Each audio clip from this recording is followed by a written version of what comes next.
Hi everybody, it's Sabrina. Welcome back to my channel, or welcome if you are new here. Today I plan on talking about two novels that I have recently read over the last couple months, both written by the same author, Khaled Hosseini.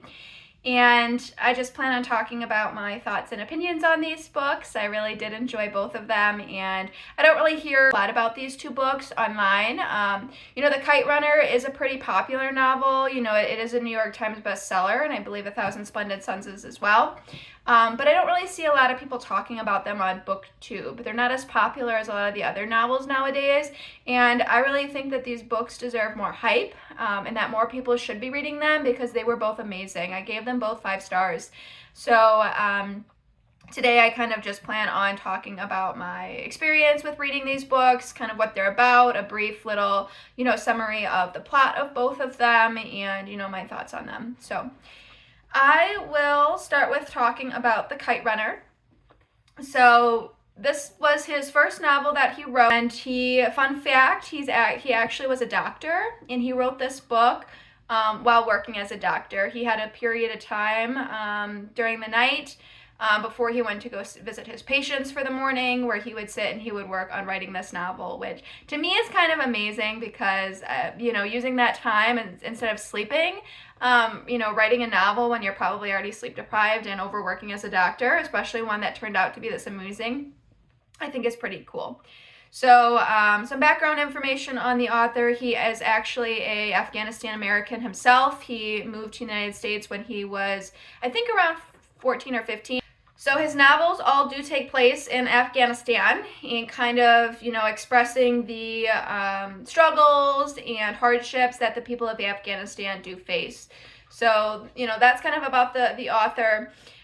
So The Kite Runner, what The Kite Runner is it's about 2 little boys. The main character, his name is Amir, and his friend Hassan, and, kind of the relationship between them. So Hassan is the son of Amir's father's servant. So, Amir's family, him and his father, they're a really wealthy family. They're really well off, and his father has this servant who kind of cooks and cleans around the house. Really, develop this close friendship, but Amir doesn't like to call it a friendship because, there's some stigma and some stereotypes about, the differences in the wealth classes, and, Hassan is like from an ethnic minority, and, there's some kind of, racist thoughts that some people have, regarding this ethnic minority. And so Amir kind of has this shame over his friend, and so he doesn't like to admit that it's his friend, but they're very close. They're like brothers. They play together constantly, and they have this very strong bond. So one day, something very tragic happens to Hassan, and Amir sees it happen, but he doesn't really do anything to stop it. And the story is kind of about this guilt that Amir ends up holding. He really strongly holds on to this guilt and feelings of, feeling like he should have done something, but he didn't. And that's kind of the theme throughout this novel, is him trying to find this redemption for this event. And the novel really takes place over a long period of time. It takes place over decades. Eventually he gets the servants kicked out. He loses contact with his son. His family then eventually moves to America when the war in Afghanistan breaks out. And so he goes a long time without seeing this old friend. He loses contact with this old friend. And then eventually, once he is a grown adult, married, has a wife, he gets a letter from one of his father's old friends that now lives in Pakistan. Since the war, he finds out that his father's old friend is very sick, and his father's old friend is asking him to, come and visit him.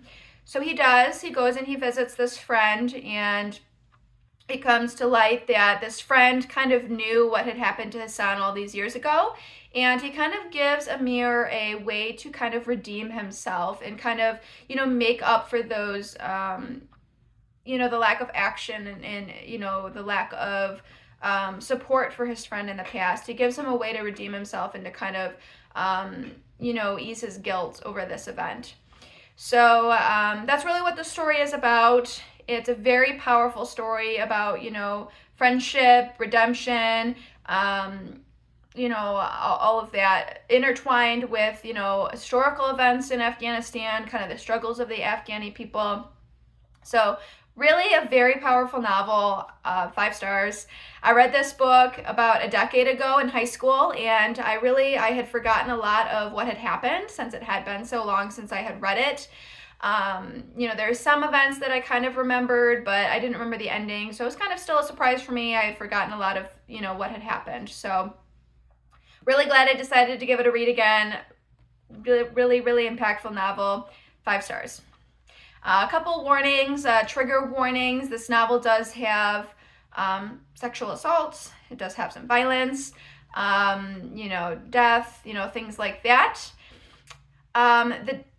What I like about this novel, though, is that the author doesn't go into excruciating detail regarding, this violence or, these events. He expresses what's happening, and he'll let you know what's happening, but in a way that, to me at least, granted, I'm a nurse, I have a strong stomach, so it wasn't anything to me that I thought was overly gruesome to read. But if you think that those are things that would be hard for you to read, and you have personal, maybe experience with these things, and you think it could be a trigger for you, then might not be a good idea to read this novel. But for anybody who is able to read those things, who thinks that they'd be able to handle it okay, I really don't think that it's anything to stop you from reading this novel. It was totally worth it for me. I really, really loved this book. And so what this novel is about 2 women in Afghanistan, and kind of, it's split into different parts. The book is spread into different parts, different sections of the novel. The first section kind of talks about Miriam, who kind of grows up, the hardships she has growing up. She is, again, kind of more of an ethnic minority in Afghanistan.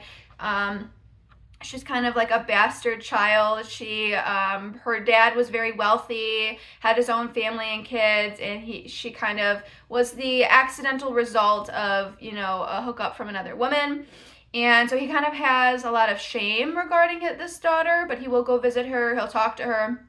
And one day she goes to try and visit him with his family, and she kind of gets a little shunned, and she realizes kind of, there is that divide, that she really isn't, part of his family in the way his other children are.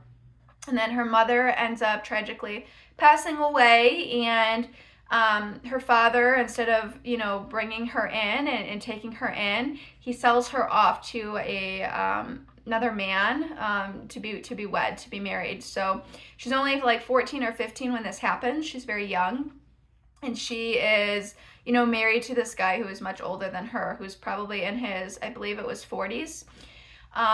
So it talks about her experience and her life story in the first part of the novel. The second part of the novel is focused on a different character. Her name is Lila. And, kind of her experience with her family. She is kind of the opposite. She has a different upbringing. She comes from a more wealthy family, a more well-off, well-educated family. She has this good friend who is a boy that she likes to hang out with and get into mischief with. And, her family, there's some tragic events when the war unfolds, and, some tragic things that happen to her and her family. And then the rest of the novel is kind of based on, these events kind of bring these 2 women together. And, kind of their experiences, at first they don't really like each other. They kind of have this resentment towards each other. And then over time they kind of develop this relationship. And it kind of is just talking about that. And it also has a strong focus on, Taliban rule, the takeover of the Taliban in Afghanistan, and kind of how that affected the women of Afghanistan. So, the lack of rights that the women developed afterwards, not being able to go anywhere without a man, having to fully cover up.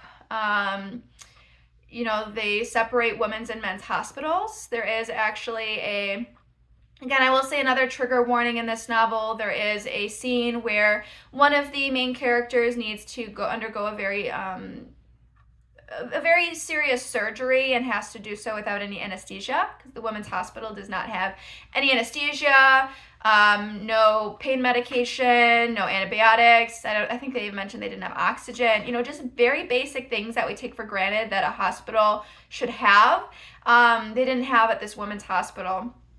So especially coming from the perspective of as a nurse, you know, for me that was very hard to read, because I've seen patients who have undergone surgery. I've seen how much pain they can be in even with being on pain medications. And so I couldn't even imagine, again, I'm starting to tear up just thinking about it, you know, how painful and how unpleasant of a situation that would be. So really, I think too that with this novel, I didn't know a lot about this novel. I didn't research a lot of what happened in the book beforehand, and I'm really glad I didn't, because I'm glad I didn't have any spoilers. But the main reason I read this novel was because, like I said, in high school I had read The Kite Runner, and I knew I really liked it. I knew I really enjoyed it. And so I figured I'd give a different book by that same author a try. And so that's why I did. And, you know, I knew it was about women. I knew it was kind of a story about women in Afghanistan, but I didn't really know what was going to happen and what it was about. And I kind of went into it thinking there was going to be a happy ending. And there wasn't. And so I really felt a lot of strong emotions reading this book. I had a moment where I needed to just sit down and sob. Again, I'm just tearing up just now, just thinking about it. Because, you know, it didn't unfold how I thought it was going to unfold. And there was some very tragic things that happened towards the end of the story. And again, I just had to sit down and sob for a good 5 minutes before I could continue reading. So very powerful novel, made me cry. But I was happy in the end. I was happy it didn't have a happy ending, because it did make this story much more meaningful and impactful to me. I don't think I would have felt the same strong emotions toward this book. I don't think I would have rated it the 5 stars that I had, you know, if I hadn't had this strong, you know, emotional reaction to this novel. So I don't want to give spoilers. You know, I think people should read this novel. I think it was very eye-opening and powerful, and I think everybody should read it. But again, a few trigger warnings. You know, it does talk about, you know, domestic violence. You know, there's a death in the story. There are, you know, scenes that can be hard to read. But again, same with The Kite Runner. I don't think he goes into too excruciating of detail. But he gives you enough detail to obviously know what's going on and that there are terrible things that are happening. But yeah, if you think that those things would be a trigger warning for you and would, you know, traumatize you, maybe don't read the book. But really, I think it was well done. I don't think it was traumatizing just to be traumatizing. It was traumatizing to tell this story and to have this, again, this strong emotional impact and, you know, make you feel for the people of Afghanistan. And really, I think the reason I like this author so much with both of his novels is because he does tell a very powerful story. And he makes me feel for characters and events and situations that I probably normally wouldn't feel strong emotions to otherwise. I don't have strong personal connections. A lot of the times we read a novel and we relate to the novel, right? And we feel strong emotions solely because we do relate to the novel. But with these books, I didn't relate to the characters. I can't say I've gone through the experiences that these characters have gone through. I do live in America. I'm very comfortable. I have a very comfortable life. And the fact that I could still feel such strong and powerful emotions for these characters, despite them having totally different life circumstances and situations than me, I think that's a sign of how powerful and how good of a writer that Khaled Hosseini really is, to be able to, you know, make you feel for these characters that you otherwise wouldn't really, feel this powerful connection to. So really recommend both of these novels. Really recommend everybody should read them.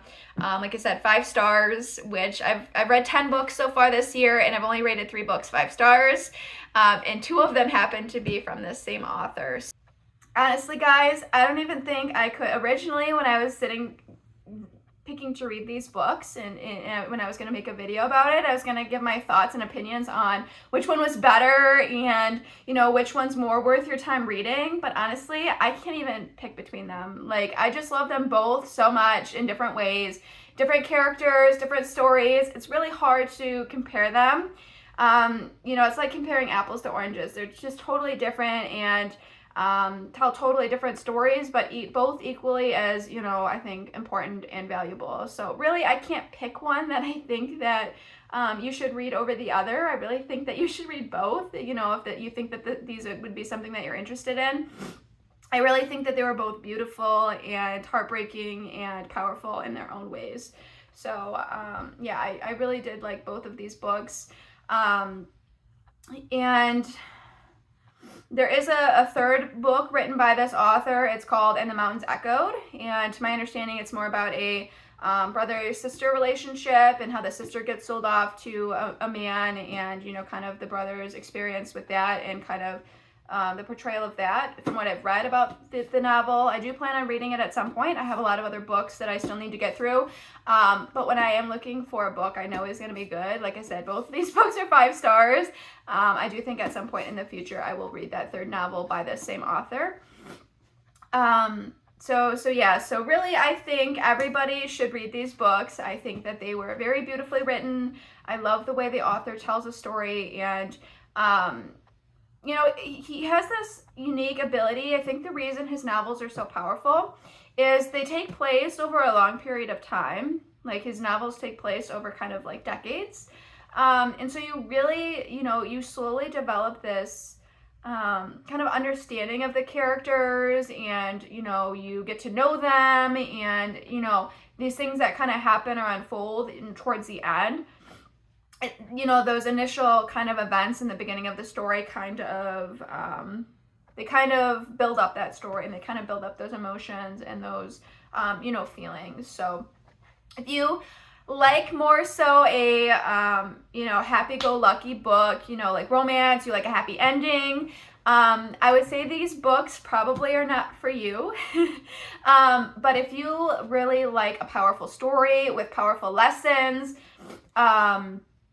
and you like very emotion-felt and heartfelt stories, which I do. To me, a book, for it to be considered 5 stars, I really have to feel a strong emotions towards the book, whether it be, sadness, happiness, excitement. I have to feel some kind of strong emotion while I'm reading it, something that makes it more than just words on paper. And these books both did that for me. I will say, I would recommend people probably start with The Kite Runner. If you are going to read both of them, start with this novel first, just because it is the first novel that he wrote. I do think that it is a little bit more fast-paced all throughout the book. You kind of have all these events that are kind of unfolding all throughout the novel. And so, it's a little bit more of a fast-paced read, I think, at least in my opinion.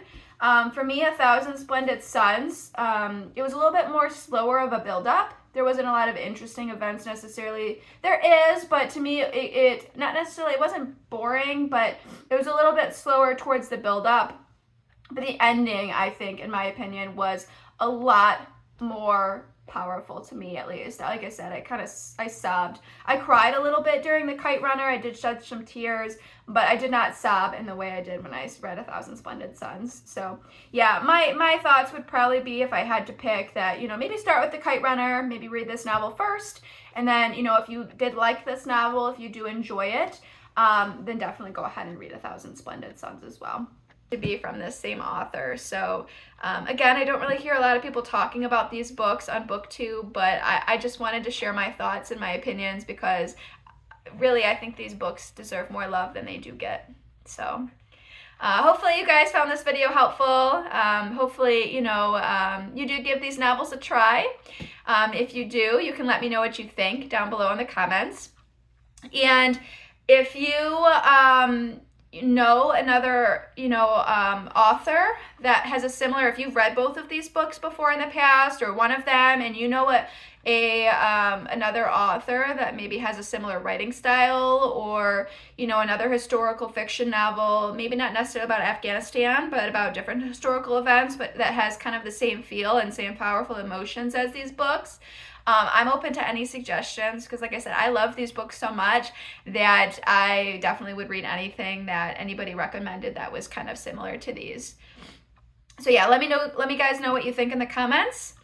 Thank you so much for watching, and like and subscribe if you haven't already, if you enjoyed this video, and I will see you guys again in another one. Bye.